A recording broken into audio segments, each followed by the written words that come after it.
8:22 de la mañana. A ver, estamos con Mabel Huerta, Zamora Mariluz, nos acompañan en ampliación de noticias y faltan nada para las elecciones municipales y regionales de este 2 de octubre. Hay que elegir no solo alcaldes, también hay que elegir gobernadores regionales. ¿Cuál es la situación en las diferentes regiones en nuestro país? Las problemáticas son muy diversas. Los candidatos están abordando justamente de manera adecuada, de manera integral, los verdaderos problemas de cada una de las regiones en el Perú. Vamos a conversar de ese tema con el ingeniero Jesús Salazar Nishi, presidente de la Sociedad Nacional de Industrias, porque hay una iniciativa muy interesante como gremio empresarial que han presentado justamente de cara a la problemática regional del país. ¿Cómo está, ingeniero Salazar? Ante todo, muy buenos días. Muy buenos días, Omar, buenos días, Mabel, gracias por la invitación y muy gustoso de conversar con ustedes sobre lo que hicimos en las regiones y las propuestas que estamos dando para su desarrollo. Lo que se está presentando es una especie de hoja de ruta para que las nuevas autoridades regionales puedan abordar. Correcto, lo que hemos hecho es un análisis primero de lo que se encontró en cada una de las regiones, potenciar las ventajas comparativas que tiene cada una de estas regiones y llevarlos a un plan inmediato de más de 500 medidas a nivel de todas las regiones a nivel país. Es decir, los candidatos han entendido que ojalá alguno de ellos salga como gobernador, pueda implementar en su plan de gobierno algunas de estas medidas que son de carácter inmediato, aprovechar algunas de las ventajas comparativas que el Perú tiene. Por ejemplo, en la zona oriente, explotar la madera de forma obviamente sostenible. Somos el noveno país, el noveno bosque más grande en el mundo y no tenemos una industria de la madera desarrollada. Podríamos hacerlo. Tenemos grandes espejos de agua a nivel de la sierra, a nivel de la selva, que podría muy bien aprovecharse para la acuicultura, para la pesca de consumo humano, pero no estamos haciéndolo. Es decir, hay varias ventajas comparativas que el Perú debe empezar ya a aprovechar, ¿no? A propósito de la convención minera que se está llevando a cabo en Arequipa, hay muchas regiones incluidas en este estudio que son eminentemente mineras. Ahí, por ejemplo, ¿cuáles son las propuestas? Mire, sobre todo ahí estamos articulando a la industria manufacturera. La industria minera del Perú tiene un gran potencial de encadenar a la industria manufacturera. Por lo tanto, estamos creando todo un segmento de proveeduría de la minería. Estamos pidiendo que las inversiones mineras en el Perú consuman productos peruanos. Lo que se está viendo hoy es que las grandes inversiones vienen también con productos desde afuera. Es decir, lo que queremos nosotros es que esta inversión ayude a impulsar la manufacturera nacional también, ¿no? Y hablando de la minería, ¿no?, que según lo que veíamos en los últimos datos de rankings internacionales ha perdido competitividad lamentablemente, pero uno llega a preguntarse también cómo la minería ha terminado mejorando las condiciones de vida de las poblaciones donde opera. Y ahí la pregunta, y no sé si se hacen ese análisis en esta agenda, es cómo ha servido el canon, cómo se ha distribuido, cómo se ha ejecutado, se ha dado de la mejor manera, es decir, el ciudadano ha sentido que la minería es o significa mejores condiciones para mí también como persona. Mire, el empresariado en general, y yo diría específicamente el minero, tiene esa responsabilidad de hacer sentir que su negocio también está involucrado en el desarrollo social de la zona donde opera. Eso es un tema que nos obliga, el tema de ser sostenibles en un desarrollo de la economía. Sin embargo, yo siento que lamentablemente estamos nuevamente en el problema de la corrupción, porque aquí va, ¿dónde o cómo llegaron esos recursos a las zonas y cómo fueron invertidos? Yo pregunto si algún gobierno regional realmente aplicó el 100% de su canon para el desarrollo de la población, o se fueron a obras que quizás sean intrascendentes o quizás solo para buscar algún tipo de beneficio. ¿Cuán importante es en el marco de este estudio y de llevar a cabo estas medidas que van a beneficiar, por supuesto, y que van a potenciar a las regiones? ¿Cuán importante es el proceso de descentralización? ¿Va por buen camino? ¿Se ha estancado? ¿Debe modificarse? A ver, nosotros empezamos esta presentación diciendo que la regionalización en el Perú es una historia inconclusa, y en efecto lo es. Sobre los 80, finales de los 80, intentamos hacer una regionalización con 12 macroregiones. Esto no duró mucho. En los 90 se vino abajo, en los 2000 empezamos nuevamente un problema de regionalización, pero lo único que hicimos fue cambiarle el nombre de departamentos a regiones. Pero no existe una política real de regionalización. Y el Perú tiene la mala costumbre de seguir dividiéndose. Yo me enteré hace poco que en las últimas 6 semanas han aprobado más de 43 distritos nuevos en nuestro país. Y los candidatos prometen crear distritos. Pero es que es una bolsa electoral y lamentablemente se crean distritos en el país no con el fin de desarrollarlos, sino de crear una especie de feudo para que alguien llegue y lo pueda gobernar. Hice una comparación entre los países de la Alianza del Pacífico. El Perú, dividido su población entre el número de distritos, llega más o menos a 20.000 habitantes, solo 20.000 por distrito. Chile, nuestro vecino más cercano, llega a 58.000. Colombia a 52.000 más o menos. México a 40 y tantos mil. O sea, nosotros estamos súper divididos y esa política no puede continuar. Sin embargo, claro, desde el punto de vista teórico, lo ideal sería tener estas macroregiones, como ustedes hacen el análisis en la Sociedad Nacional de Industrias, pero conversamos incluso con un candidato como Omar Chejay y nos decía, es una batalla que un político no quiere tomar, porque es una batalla que se da por perdida porque, claro, nadie, estos reyesuelos, estos feudos, no quieren perder poder, tanto a nivel de distritos como de gobiernos regionales. Es correcto, Omar, pero ahí viene la responsabilidad de los profesionales, de los técnicos, de los gremios, decir las cosas como son. Y aquí lo que necesita es que el Perú se integre en corredores económicos, como lo hicimos nosotros. Yo no estoy diciendo que sean 4 solo las macroregiones, sin embargo, fue la manera de poder estudiarlos, cómo intercambian su economía, cómo tienen actividades a nivel de las regiones, se integran a ese nivel y yo estoy seguro que el desarrollo va a ser mucho mayor, ¿no? ¿Cuántos puestos de trabajo podrían generarse si es que se pone en marcha esta agenda productiva? Nosotros tenemos algunos ratios ya estudiados a nivel de nuestro Centro de Estudios Económicos y Sociales. Podríamos incrementar en 3,2 millones de trabajos al 2031. Podríamos recuperar el 18% del PBI manufacturero al 2031. Y además la pobreza podría llegar al 16%. Esos son datos reales que nosotros hemos estudiado de implementarse las medidas como las que presentamos en este libro. ¿Y cuál es la región más clamorosa, ¿no? ¿O cuál es la zona del país más clamorosa, la que inmediatamente necesita que apenas llegue el gobernador regional, sí o sí, muchas de estas propuestas deban ponerse en marcha para poder recuperarse? Le pido por favor que me responda, son las 8:29. Ya volvemos con Jesús Salazar Nishi, presidente de la Sociedad Nacional de Industrias.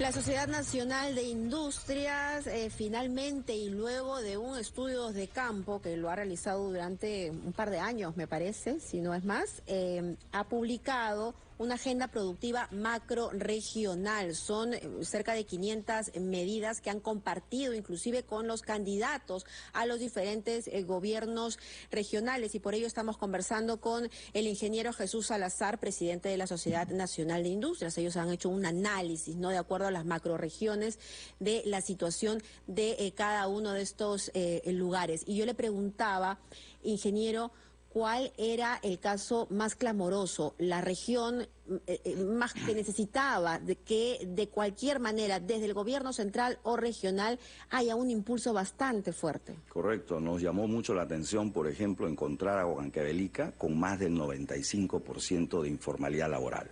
Es un tema increíble. Nosotros hasta en broma decimos ahí, el único que está en boleta es el alcalde de los regidores, después nadie más. No puede haber una región con 95% de informalidad y eso lo lleva a una pobreza de más del 48%. Es una región muy, muy golpeada. Y si vemos también a nivel de macroregión, la macroregión Oriente, sumada a sus 3 regiones, no alcanzan el 2% del PBI manufacturero. O sea, muy relegado a nivel de inversiones productivas. Otra región que nos llamó la atención por la mala situación en la que se encuentra a nivel de salud de los niños en la anemia es en Puno, que los niños entre 6 y 36 meses alcanzan al 70% de anemia. Entonces la pregunta es, ¿estamos hipotecando el futuro del país, el capital humano? Porque esos son los niños que después van a dirigir nuestras instituciones, nuestras empresas. ¿Qué estamos haciendo? Ahora, si son claros los problemas que se tienen identificados en una serie de regiones y efectivamente saltan a la vista en cuanto a anemia, pobreza, infraestructura, salud y la lista es larga, y muchas de estas regiones o distritos además tienen recursos. Me pongo en el caso de Megantonic, que tiene una cantidad de plata por el tema del gas de Camisea, pero que no tiene la capacidad para gastar ese dinero, para traducirlo en mejores condiciones de vida para la población. Uno se pregunta, ¿qué está haciendo el gobierno central? ¿Qué está haciendo el gobierno regional? ¿Hay coordinación entre las autoridades a todo nivel?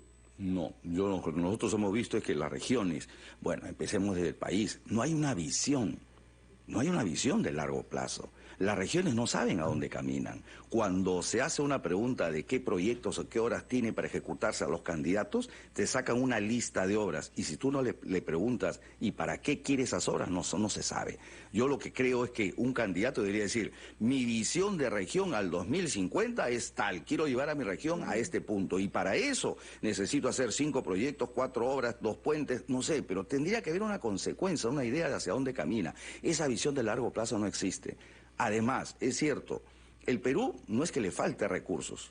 El Perú no sale de su desarrollo por un tema de gestión, de articulación. No tenemos una articulación entre el gobierno regional, entre el gobierno nacional, mucho menos con los distritales. Por lo tanto, aquí vemos como una especie de feudos, que cada uno hace lo que quiere o lo que puede hasta el terminal de su gestión y empezamos de nuevo. Feudos que no rinden cuentas, por cierto, porque los gobiernos regionales no rinden cuentas.